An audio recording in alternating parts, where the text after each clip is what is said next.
समर्थन एक तरफा है, अपार है। मोदी जी का, योगी जी का जो इन 10 सालों का 7 सालों का काम है उसमें अपार समर्थन है। किसान का, गरीब का, मजदूर का, महिलाओं का, नौजवान का, व्यापारी का, कोई वर्ग ऐसा नहीं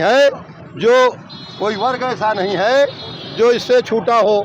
तो इसलिए सारे वर्गों का समर्थन आज मोदी जी के साथ है, प्रचंड बहुमत के साथ। फिर से मोदी जी 400 से ज़्यादा सीटें जीत करके और पूरे भारत में एक इतिहास कायम करने जा रहे हैं और विश्व में आज भारत का जो है नाम हो रहा है। और माननीय प्रधानमंत्री जी के नेतृत्व में गांव का, गरीब का, किसान का, महिलाओं का, सारे लोगों का, युवाओं का आज कल्याण हो रहा है।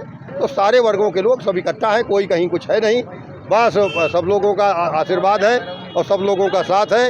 सब लोग आशीर्वाद दे रहे हैं। कोई व्यक्ति ऐसा नहीं, मुझे लगता है, मैं जिस दिन से घूम रहा हूँ लगातार वैसे भी मैं घूमता रहा हूँ, लेकिन जब से मुझे फिर से आशीर्वाद दे के पार्टी ने मुझे फिर से बनाया है आगे उम्मीदवार, तो मैं लगातार घूम रहा हूँ। हर गांव में एक तरफा है, 100 में 80 हमारा है, बाकी में बंटवारा है, ऐसा मुझे लग रहा है। 10-25% मैं नहीं कह रहा, मतलब सारे, कोई जाति वर्ग का बात नहीं है। हर जाति के लोग, हर मजहब के लोग, कोई ये कह दे हर जातियों के लोग। अभी यहाँ से गाड़ियाँ निकल रही जो, उनमें से मैं देख रहा हूँ बहुतायत संख्या में यादव भाई हमारे बीच में है। अनुसूचित जाति के चमार बिरादरी की गाड़ियाँ यहाँ से बैठ करके, दलित बिरादरियों की जो गाड़ियों में बहुत सारे पुराने बसपाई साथी हमारे साथ यहाँ पर अभी गए हैं। मैंने देखा 20 गाड़ियाँ निकल के जा रही हैं। मैं उनको प्रणाम कर रहा हूँ, दर्शन कर रहा हूँ और उनको दर्शन लेकर के मैं भी यहाँ खड़े सभी का दर्शन मुझे मिल रहा है और दर्शन लेकर के मैं नामांकन करने जा रहा हूँ। दर्शन मात्र से मेरा मुहूर्त निकल आ रहा है और इसलिए मैं यहाँ दर्शन करने के लिए खड़ा हूँ और दर्शन करके मैं भी निकलूँगा। आगे बांदा में भी एक जगह खड़ा होऊंगा, वहाँ भी दर्शन करूँगा। तो दर्शन से मेरा मुहूर्त निकल आएगा। आम जनमानस का दर्शन मुझे मिल रहा है, सभी का साथ, सभी का विश्वास और सबका साथ मोदी जी के साथ है। भारत माता की। देखिए, मैं पुनः आपके माध्यम से भी कह रहा हूँ, मैंने कहीं 30 साल की राजनीति में किसी के साथ कोई भेदभाव नहीं किया और किसी के साथ कोई मैंने जाति नहीं किया। मैंने भाई भाई को कहीं लड़ाने का काम नहीं किया। गांव के विकास में मैं काम आया हूं, मैं विनाश का काम नहीं किया। और कार्यकर्ताओं की बैठक मेरी थी और आगे भी रहेगी। उन सभी देवतुल्य कार्यकर्ताओं को मैं प्रणाम करता रहा हूं, प्रणाम करूंगा। और भारतीय जनता पार्टी के एक एक बूथ स्तरीय कार्यकर्ता को, कल हमारा बांदा विधानसभा का सम्मेलन था, मैंने प्रणाम किया है। और पुनः कह रहा हूँ, पूरे लोकसभा के कार्यकर्ता और आम जनमानस को, देवतुल्य मतदाता और कार्यकर्ताओं को, या आर.के. पटेल से कहीं ऐसी गलती नहीं हुई है।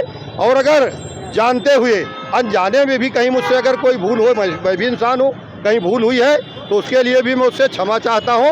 इस भूल की सज़ा मोदी जी को, अगर मुझसे कहीं हुई है तो उसकी सज़ा मोदी जी को मत देगा कोई कार्यकर्ता। अगर दिल में कोई बात है उसको निकाल करके और चुनाव के इस महासमर में डट जाए, ये मैं अभी आपके माध्यम से भी अपील कर रहा हूँ। और कल मैं भी लगातार कह रहा हूँ, गांव में भी मैं जा रहा हूं, गांव में भी लोगों से कह रहा हूं। मैंने इस 30 साल की राजनीति में भारतीय जनता पार्टी के 7 साल या 8 साल के कार्यकाल में मैंने आपके साथ जो भी मोदी जी की योजनाएं, योगी जी की योजनाएं हैं, उनको ला करके ज़मीन पर काम किया हूं।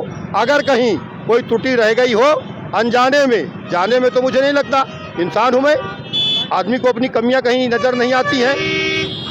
अगर कमियाँ खोजा जाए तो अपने आत्मा में हम अपनी कमी खोज लेंगे तो नहीं, कहीं ना कहीं मुझे लगता है मिल जाएगी कमियां। तो ऐसी कमियां अगर कोई रह गई हो तो उनके लिए भी मैंने कहा है कि मैं आम आवाम से भी, जनमानस से भी और अपने देवतुल्य कार्यकर्ताओं से भी उसके लिए मैं सारी करता हूं, क्षमा मांगता हूं। और सब लोग डट करके उसकी सज़ा मतदान के दिन मत देंगे, ये मैं खुले मंच से कह रहा हूँ, आपके माध्यम से भी कह रहा हूँ। मैं जाने में नहीं हुआ कोई भूल, अनजाने में कहीं हुई है, फिर दोहरा रहा हूँ। तो उसके लिए भी मैं आम जनमानस से भी कह रहा हूँ कि आर.के. पटेल आपका साथी है, आपका भाई है, आपका बेटा है। और कहीं अगर कोई फ़ोन में भी किसी के साथ कोई बात विवाद में कोई नहीं हुआ, लेकिन अगर कोई मान रहा हो कि आर.के. पटेल के शब्द मेरे लिए कोई कड़े निकल गए हो, तो ऐसे साथियों से भी मैं उनको क्षमा के लिए मैंने याचना कर रहा हूँ, कह रहा हूँ। तो ये इंसान हूँ मैं और इंसानियत के नाते मेरा धर्म बनता है। मैं बहुत बड़ा राजा और बहुत बड़ा वो नहीं हूँ, यहाँ का क्या कहते हैं शहंशाह। मैं एक कार्यकर्ता हूं, मैं एक इंसान हूं और इंसान के नाते इसी मिट्टी पे मुझे फिर रहना है, इसी मिट्टी में दफन होना है। इसलिए मैं पुनः फिर दोहरा रहा हूं, अगर कुछ से मुझसे अनजाने में भी कोई गलती हुई है तो मुझे लोग क्षमा करेंगे और मेरे लिए वो लग करके भारतीय जनता पार्टी को फिर से मोदी जी को प्रचंड बहुमत से, पिछली बार 4,77,000 वोट पिछली बार मिला था और 4,77,000 से बढ़ करके इस बार 6,77,000 का आंकड़ा पार करने जा रही भारतीय जनता पार्टी। ये मेरा आपसे आग्रह है। वो इसीलिए मैंने कहा है कि जो भी कहीं पर कोई, मैं बसपा में भी रहा हूँ, मैं सपा में भी रहा हूँ और उन तमाम दलों के लोग आज साथ में आकर के खड़े हो रहे हैं, बहुत सारे लोग शामिल हो रहे हैं। तो हो सकता है मंचों में भी उन पार्टियों के लोगों को, मैंने दलीय लोगों को कोई बातें ऐसी हुई हो तो उनसे भी मैं कह रहा हूँ, उन सारे बातों को राजनीतिक मुद्दों पर ना आकर के सारे लोग आकर के मुझे समर्थन कर रहे हैं। बहुत भारत माता के राष्ट्र निर्माण के लिए आगे आइए।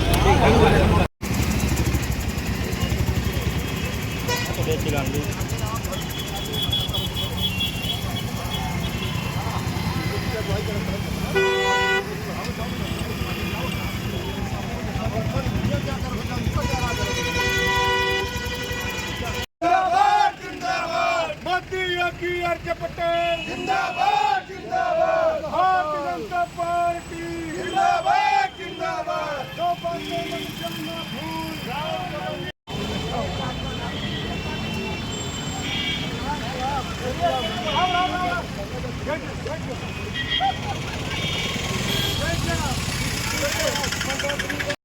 तनाव की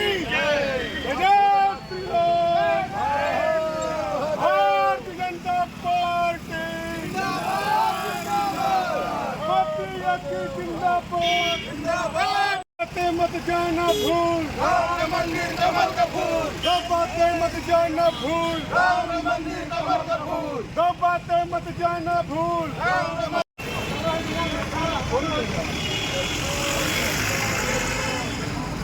चक्की बात करो, बोला के तेल गाड़ी आ रही है।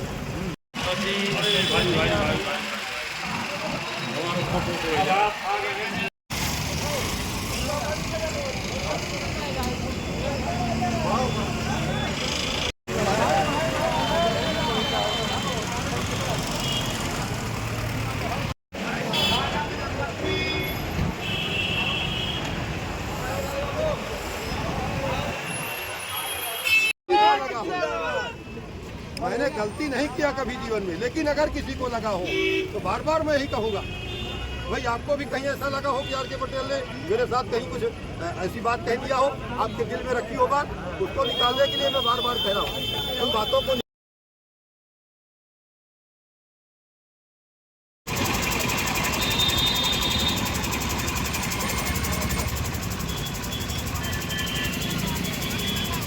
अभी नहीं निकल शांत थी।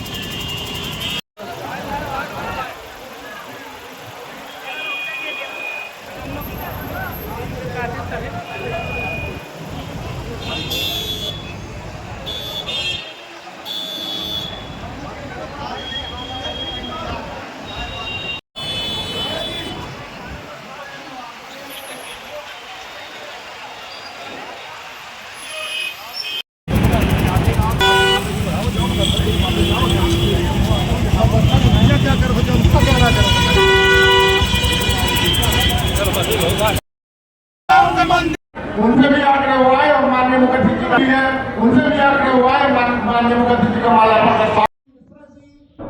स्वामी से मेरा आग्रह है कि सभी लोग आए। श्री सुधीर